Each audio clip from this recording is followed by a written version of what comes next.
What's up, everybody? I'm Michael Allen, and this is the Movie Minute. This episode of the Movie Minute, we are talking about Chris White's new film, AfAID. This is not your typical horror film, folks, I promise you. If you're looking for a non-spoiler review of AfAID, let's jump on in.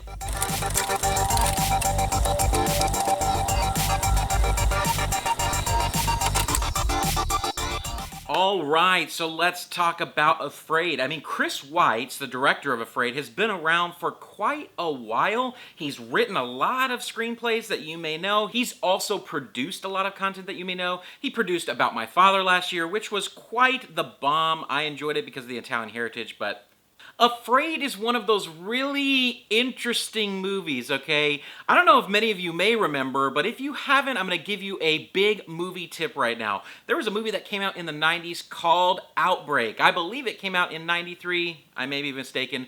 But this movie was absolutely terrifying. And what made it absolutely terrifying is there were elements of it that made you very, very afraid of the world, the real world, and things going on in the world. It made you afraid of disease. It very much was very effective in what it did.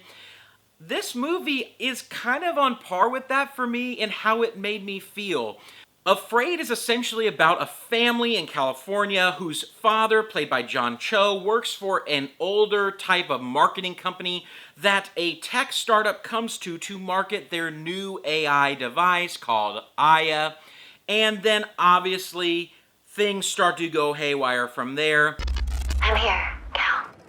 Do you want to meet my friends? That is the gist of the movie without spoiling it for you. So let's jump in and talk about a few of the things that I liked. I think first and foremost, off the top, John Cho's incredible. I know that he had interesting starts, but I mean, he's most recently probably known as Sulu from the reboot Star Trek series. He is very good. He is a good actor. He has a lot of chops, and he brings it in this role as a father interacting with his family and this AI entity that comes into his home. And I think just he really brings a unique father sense to the picture. And that's another thing that I liked about this film is that the scripting of the parenting felt very real. I mean, it felt very experienced. It wasn't like some young writer who has no kids wrote this film.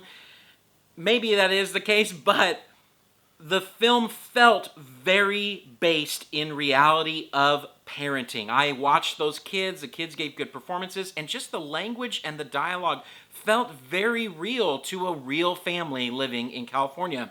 And so I give it kudos because there's a lot of times that I immediately felt connected to this family because it felt like my family. Another thing that I liked about this film was their portrayal of AI.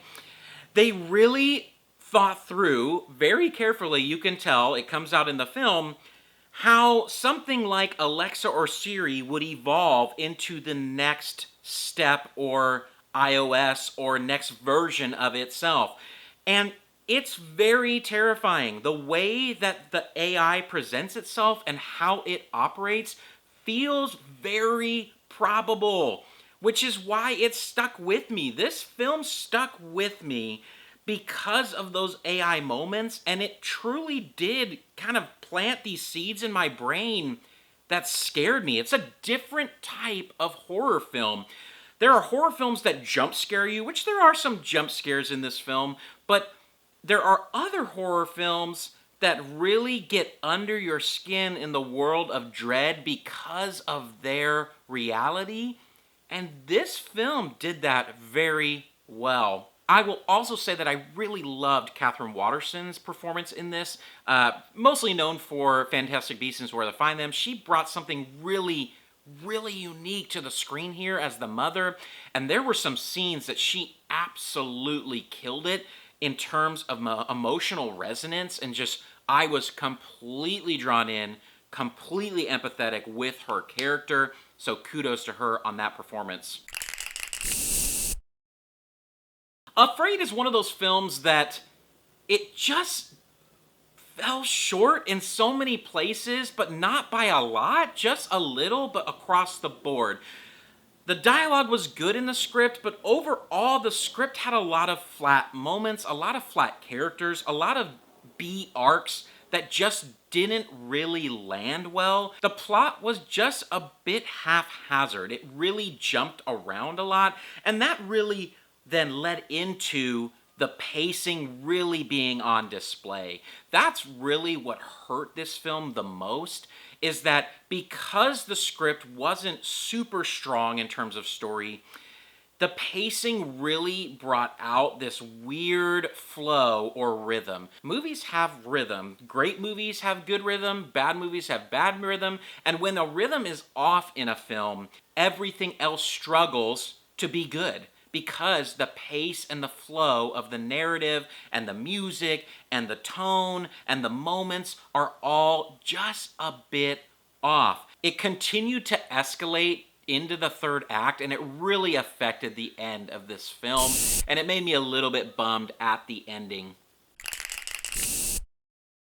From an entertainment standpoint, this film was entertaining. I was definitely drawn into the story, and I cared about the characters, and that says something. And so I'd probably give it a 7 out of 10 for entertainment. It did entertain me, even with the hiccups. And from a critic's rating then, because of those script and pacing issues, I'd probably give it like a 5 out of 10. It just was serviceable. It was not good, but it did stick with me, and so averaged out a 6 out of 10 for AfAID.